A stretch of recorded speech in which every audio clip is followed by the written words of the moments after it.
Thank you. Good evening, everybody. For those I have not met, my name is Kyle Anagnos, and I'm here tonight not only as a council member, not only as a marathon runner, but as someone whose life and family has been shaped by suicide. And I'm here as someone who believes deeply in what Samaritans stands for: hope, compassion, and the belief that none of us should face life's darkest moments alone. In my family, suicide is not a statistic. It is a reality. My two uncles, Kevin and Gary, died by suicide before I was even born. When I was 12 years old, I lost my great uncle to suicide, then two cousins. And then when I was just 18 years old and starting my first semester of college, my cousin Josh, one of my dearest friends, took his own life in the dorm where I lived. Josh and I grew up in a small town in rural Vermont, coming from working class backgrounds, and attended the same high school with just 80 students. He was the one who inspired me to dream bigger and to apply to Holy Cross, where we both ended up on full scholarships, an opportunity that changed the entire trajectory of my life. 2 days after coming out to me as gay, Josh died by suicide in our college dorm. I was deeply closeted at the time, struggling with my own mental health and trying to find my footing in an elite environment. Suddenly, I was living inside the very tragedy that had haunted my family. 3 generations of my family have been cut short by suicide. I run marathons so there will not be a fourth. When I first found Samaritans, I was closeted, scared, and searching for meaning.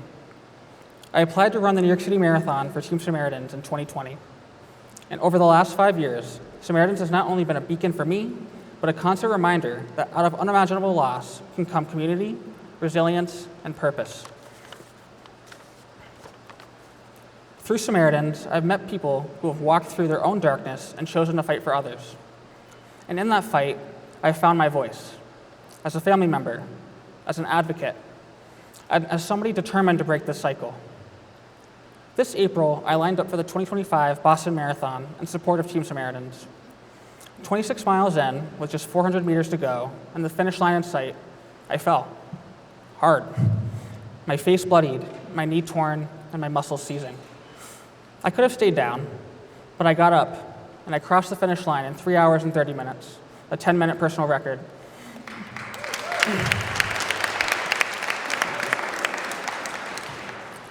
Because the race was never just about me.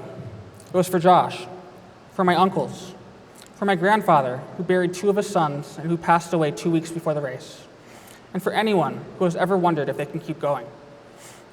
This is what Samaritans does every single day. They help people rise when they feel they can't. Last summer, I was proud to lead a team in the 2024 Blackstone Gives Back Challenge, a firm-wide pitch competition where employees nominate nonprofits to receive funding from the Blackstone Charitable Foundation.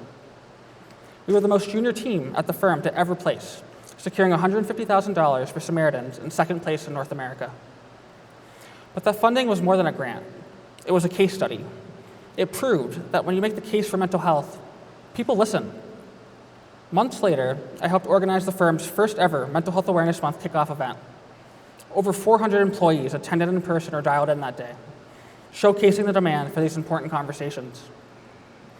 In a time when diversity and inclusion efforts are being erased and rolled back across industries, we showed the opposite, that these groups are lifelines, that mental health is not a partisan issue. It is a universal issue, one that unites all of us. This work has led to a formal partnership between Samaritans and the Blackstone Charitable Foundation. Kathy joined us as a panelist for our mental health kickoff event, and then again this June at Blackstone's Nonprofit Leadership Summit. We are just beginning to see what is possible when we bridge corporate resources with organizations like Samaritans.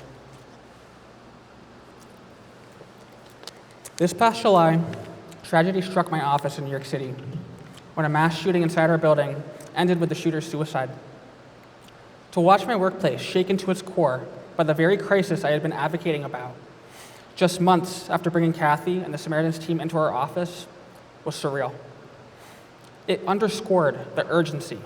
It reminded me, and it should remind all of us, that this fight is not theoretical. It is here.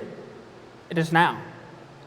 It is in our families, our communities, our schools, our workplaces. To the board, council members, donors, volunteers, and leaders here tonight, thank you. Thank you for believing in this mission, for fueling this movement, and for reminding people like me and families like mine that we are not alone. Samaritans has helped transform my grief into action. They have helped me move from silence to voice, and they have given me the hope that 3 generations of loss does not have to mean a 4th. So I'll keep running. I will keep telling our story, and I will keep fighting for a world where no one feels like their only option is to give up.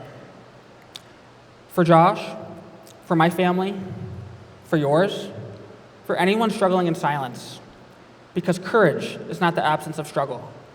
Courage is rising, bruised, and shaken, and still moving forward. Together, we can end this cycle. Together, we are not alone. Thank you.